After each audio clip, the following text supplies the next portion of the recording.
Shalom, shalom. Soyez bénis, frères et sœurs. J'espère que vous allez bien par la grâce de Dieu. Ce soir, je veux m'adresser au président français. Taguer ce poste sur tous les ministères en France, afin que le président de la République, Macron, prenne acte de mes dires. Très cher président, je suis le prophète Richard Adon. Je suis un jeune Ivoirien. Je peux dire aujourd'hui exilé à cause du gouvernement en place. Et nous sommes plusieurs serviteurs de Dieu qui sommes aussi exilés parce que nous avons fait le choix d'être dans la vérité, parce que nous avons fait le choix d'être dans la lumière, parce que nous avons fait le choix de suivre celui que nous appelons Jésus-Christ de Nazareth. Très cher président, je fais cette vidéo ce soir pour vous féliciter, parce que j'ai vu que vous avez pris une décision concernant le peuple de Côte d'Ivoire, à ne pas faire un choix désastreux en choisissant le petit frère du président de la République, Alassane Dramane Ouattara, à le remplacer, mais à prendre plutôt M. Achille Patrick. Je tenais à vous féliciter pour vous dire que vous avez pris d'abord la bonne décision de ne pas prendre M. Tener Braimond, qui est la cause de la plus grosse gangrène ivoirienne. Par lui, il y a eu des morts. Par lui, il continue d'avoir des prisonniers qui meurent encore dans nos prisons. Même pas plus tard que hier, un jeune innocent, à cause des élections, qui est mort encore en prison. Ce monsieur ne fait que descendre ses généraux. Il ne fait que tuer les commissaires. Il ne fait que assassiner tous ceux qui s'opposent à lui. Il ne fait que tuer tous ceux qui murmurent dans l'ombre. Lorsqu'il entend, c'est un ordre de mort. Ce monsieur est celui qui est en train de diviser le peuple ivoirien, qui est en train de diviser le peuple de la Côte d'Ivoire. Et pour cela, je tiens à vous dire merci. Merci parce que vous avez pris la décision de ne plus faire trop souffrir le peuple de Côte d'Ivoire. Parce que vous avez encore pris la bonne décision d'empêcher ce monsieur qui est dans les pratiques mystiques, occultistes. Ce monsieur n'a pas de problème pour exécuter des enfants, pour sacrifier des filles vierges, pour sacrifier des enfants sur des autels diaboliques sataniques pour pouvoir garder le pouvoir. Mais très cher monsieur le président, je viens vous annoncer à vous, après vous avoir félicité, que le très cher peuple de Côte d'Ivoire a décidé et a fait le bon choix de donner notre peuple, nos terres et nos nations à celui qui était le créateur et qui est le créateur, à celui qui a conçu cette terre. Il dit dans sa parole, à qui me comparez-vous pour faire de lui mon égal? Qui parmi vous, sur cette terre, a conçu et a dessiné les eaux de la mer dans le creux de ses mains? Je vous parle de ce Dieu, à qui le peuple de Côte d'Ivoire, dans le désarroi, s'est levé et a confié dans notre amertume, dans notre souffrance, dans nos lacunes, dans nos pleurs de tous les jours. Nous avons confié notre terre à Dieu.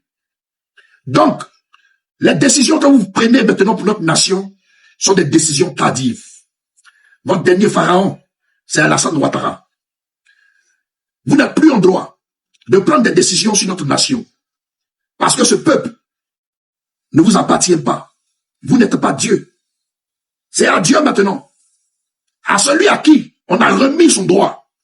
Parce que ce peuple a reconnu maintenant son Dieu. C'est à lui maintenant que nous avons confié notre terre. C'est à lui maintenant que nous avons confié notre nation. C'est à lui que nous avons confié toutes choses.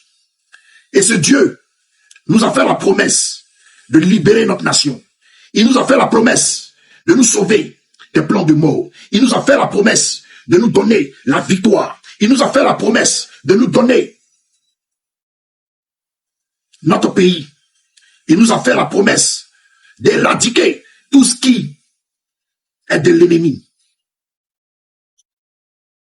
Monsieur Macron, l'Africain a tellement aimé. L'Africain a tellement aimé la France, qu'aujourd'hui, notre peuple s'est déporté sur vos terres. Et vous, en retour, vous êtes servis de nos biens, vous êtes servis de nos richesses. Quel que soit le prix, ce que ça coûtait, vous vous en foutez des vies des Africains.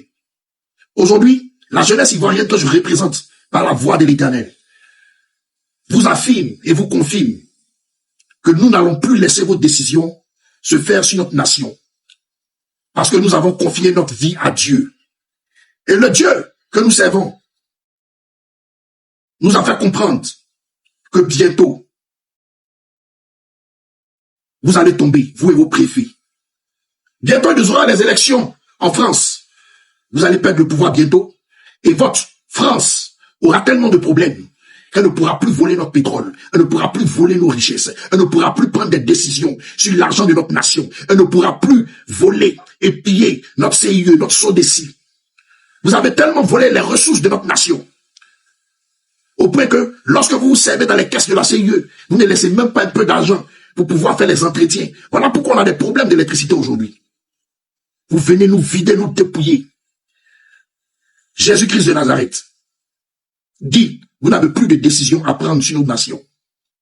Occupez-vous de votre nation. Laissez notre nation vivre. Laissez notre peuple se reconstruire. Laissez notre peuple se reconstruire. Nous allons nous battre comme le Mali, le Burkina, pour gagner notre souveraineté. Nous allons nous lever comme un seul homme et vous montrer quelque chose que vous n'avez jamais vu de votre vie. Le réveil de l'Ivoirien sera écrit dans les livres d'histoire. Parce que nous allons nous lever. Vous n'avez plus ce droit de prendre des décisions sur notre terre. Vous n'avez plus le droit de décider qui va diriger notre nation. Vous n'avez plus ce droit de vous opposer à notre nation. Vous n'avez plus ce droit de nous priver des libertés. Vous n'avez plus ce droit de maintenir tous nos intellectuels politiques dans les prisons. Vous n'avez plus ce droit de nous voler notre bonheur et notre joie. On a placé notre confiance en Dieu. Et ce Dieu a donné son Fils unique sur la croix pour pouvoir effacer toutes nos actions. Je vous lis le livre de Colossiens 2 au verset 14 à 15. Et ceci vous concerne. Si vous insistez à prendre des décisions encore sur la nation ivoirienne. Colossiens 2 au verset 14 à 15. Il a effacé l'acte dont les ordonnances nous condamnaient et qui subissaient contre nous, et il les a détruits en le clouant sur la croix. Là, c'est Jésus qui a fait ça. Il a effacé l'acte dont les ordonnances nous condamnaient et qui subissaient en nous, il les a détruits en le clouant à la croix. Au verset 15, il a dépouillé les dominations, les autorités et les a livrées publiquement en spectacle, en triomphant d'elles par la croix. Cette heure est arrivée où dans le verset 15, il va vous dépouiller. Parce que les dominateurs, c'est vous. Les autorités, c'est vous. Il va vous livrer publiquement, en spectacle, en triomphant sur vous, par le salut éternel et par la croix. Donc, je tenais à vous dire, monsieur Macron, occupez-vous de votre nation, occupez-vous de vos problèmes. Nous, le peuple de Côte d'Ivoire, avons confié notre vie à l'Éternel, au Dieu d'Israël. Vous le connaissez, parce que il vous arrive dans les Jeux Olympiques de vous moquer de lui. Mais c'est ce Dieu-là qui a pris notre nation. Et vous n'avez plus droit de réponse. Vous n'avez plus droit de choix sur ceux qui vont diriger notre nation. Votre pays bientôt sera envahi, sera dépouillé. Les Français vont se retrouver dans la faim. Il n'y aura pas de carburant. La famine va frapper votre terre. Les bateaux qui partaient se prostituer sur vos eaux, à vous vendre tout ce qui venait de l'Afrique, à vous livrer tout ce pétrole volé, à vous livrer tout notre cacao, notre café qui était volé par vous. Tout ceci va prendre fin. Commencez à oublier la Côte d'Ivoire. Parce que c'est ce pays qui va vous mettre au tapis. Si vous insistez. C'est ce pays qui va vous rabaisser. Dans le nom suprême de Jésus. C'était mon message. Sur ce, shalom.